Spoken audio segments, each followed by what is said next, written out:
Infelizmente, 2022 é mais um ano em que não temos nenhuma produção brasileira indicada diretamente ao Oscar.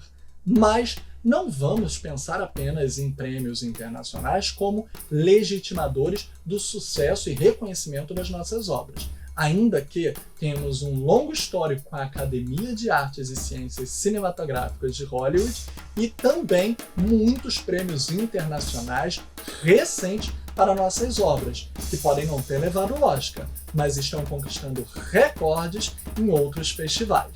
Vamos hoje falar sobre alguns dos momentos históricos do Brasil com o Oscar e também como obras recentes estão fazendo história em inúmeros outros lugares. Essa é a sessão A e C e eu sou o Filipe Pitanga com vocês aqui no canal Like. Venha com a gente conferir. Hoje estamos falando da participação do Brasil no Oscar, que tem uma longa história desde 1963, quando teve sua primeira indicação direta a uma produção solo brasileira. Também temos coproduções internacionais que já passaram por lá, mas vamos com calma. Comecemos por alguns dos filmes que mais tiveram reconhecimento na história. Apesar de recentemente termos tido Bacurau, de Kleber Mendonça Filho e Juliano Dornelles, tendo ganhado o prêmio do júri no Festival de Cannes e tentado concorrer ao Oscar nos anos seguintes, tanto na categoria de filme internacional quanto em outras categorias, a gente não conseguiu ainda ver esse fato histórico recente voltar a acontecer. Mas a categoria de filme internacional já contou com 3 filmes brasileiros indicados ao longo da história. Como falamos, o primeiro deles foi em 1963, com o filme O Pagador de Promessas, de Anselmo Duarte.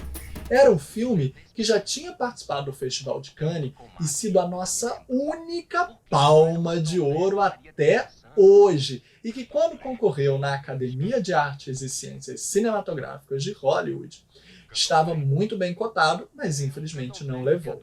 Até hoje, nós só temos outras 2 indicações, que são O Quatrilho, em 1996, dirigido por Fábio Barreto, e em 1998, O Que É Isso, Companheiro, dirigido por Bruno Barreto. Mas não fiquem tristes, porque tivemos inúmeras outras indicações para além da categoria de filme internacional que tanto almejamos voltar a ter.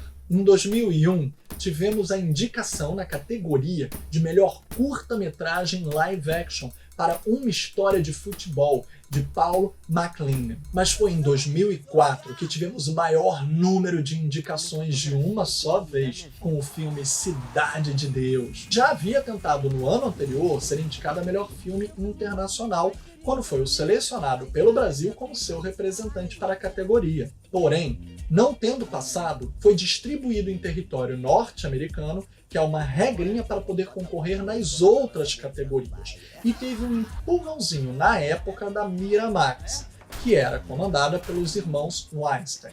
Vale fazer um adendo aqui que Harvey Weinstein viria a ter um escândalo associado ao seu nome quando foram revelados vários casos de assédio que ele cometeu, inclusive em parte das chantagens com o seu lobby com o qual ele obtinha tanto poder na indústria de Hollywood.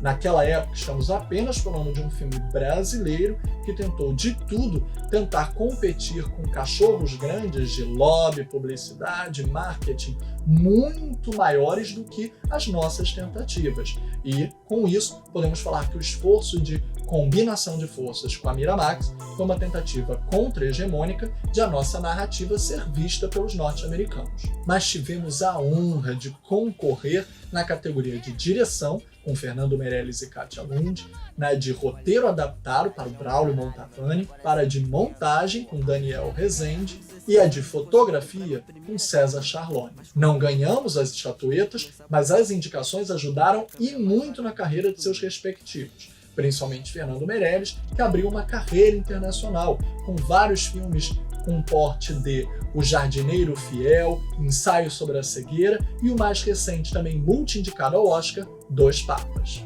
Depois disso, em 2016, tivemos uma grande indicação de longa-metragem na categoria de melhor animação para O Menino e o Mundo, de Ale Abreu, que também já havia ganhado o prêmio principal em Annecy, o Oscar da animação que acontece na França todo ano. Este filme é tão paradigmático que inúmeros animadores do mundo inteiro reconhecem referência e até hoje falam sobre o quanto ele mudou as estruturas de linguagem.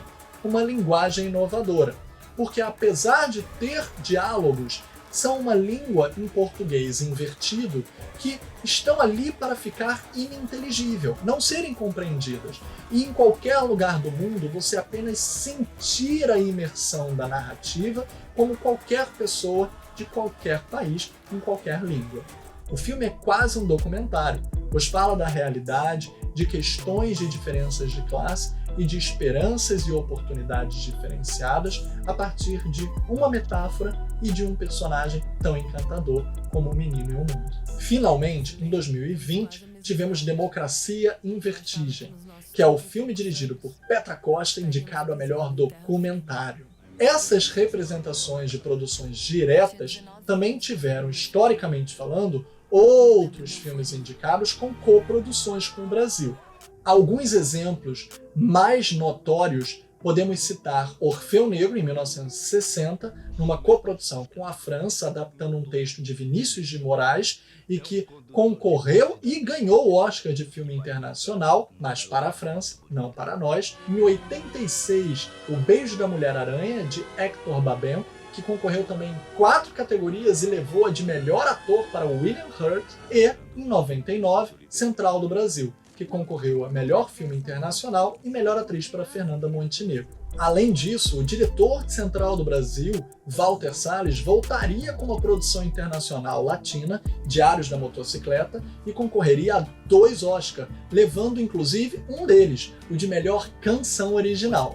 Em 2011 e 2015, teremos 2 coproduções internacionais indicadas em melhor documentário. Primeiro, com Lixo Extraordinário, que contou com João Jardim dirigindo com outras 2 pessoas estrangeiras, e depois, no filme O Sal da Terra, que tivemos a representação de Juliano Salgado junto com Wim Wenders para falar sobre a vida e carreira do nosso grande fotógrafo Sebastião Salgado. Por fim, mas não menos importante, Me Chame Pelo Seu Nome, um clássico recente que muito pouca gente sabe que foi produzido por um brasileiro, Rodrigo Teixeira, com sua RT Feature, e foi indicado a 4 categorias, levando um Oscar de roteiro adaptado para James Ivory. Voltando agora para o presente, em 2022, apesar de nenhuma indicação ao Oscar, vários filmes nos representaram exemplarmente lá fora.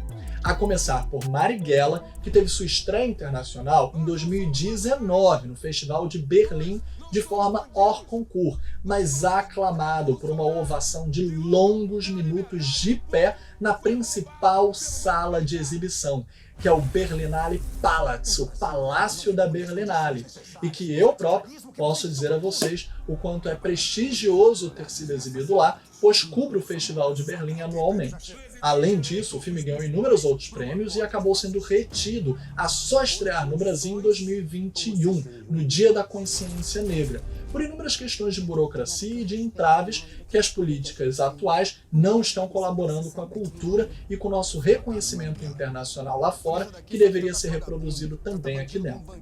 Podemos continuar com uma excelente jornada internacional com prêmios como, por exemplo, no Festival Annecy, que, como dito, é o Oscar francês da animação, com o filme Bob Cuspe, Nós Não Gostamos de Gente, de César Cabral. Teria sido excelente vê-lo na categoria de animação este ano no Oscar, mas o fato de ter ganho prêmios no mundo inteiro e principalmente também no Annecy já fazem dele um reconhecimento notável para a nossa filmografia. Falando agora em documentários, A Última Floresta, de Luiz Bolognese, também estreou no Festival de Berlim, em 2021, com inúmeros prêmios não só lá, como em outros festivais de documentário e ao redor do planeta. mas, infelizmente, não conseguiu a categoria de melhor documentário no Oscar de 2022. Além destes, Deserto Particular de Ali Muritiba concorreu e ganhou o prêmio do público na mostra Horizonte do Festival de Veneza de 2021.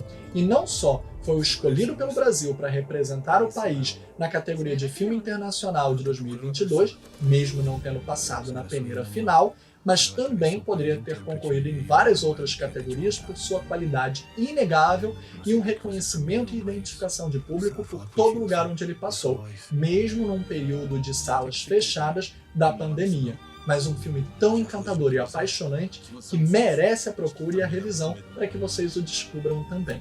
Um romance que junta desde o sul do país ao nordeste, que junta pessoas de todas as identidades, gêneros e muito amor que atravessa quaisquer visões de mundo.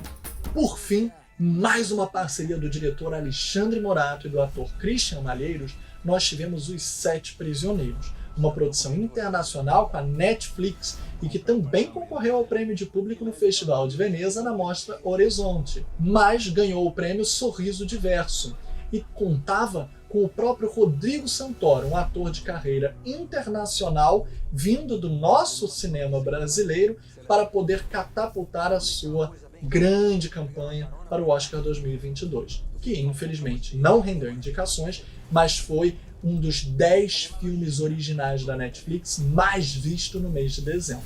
É isso, fiquem sempre com a gente aqui por mais dicas na Sessão IC no canal Live, porque a gente recomenda e você curte.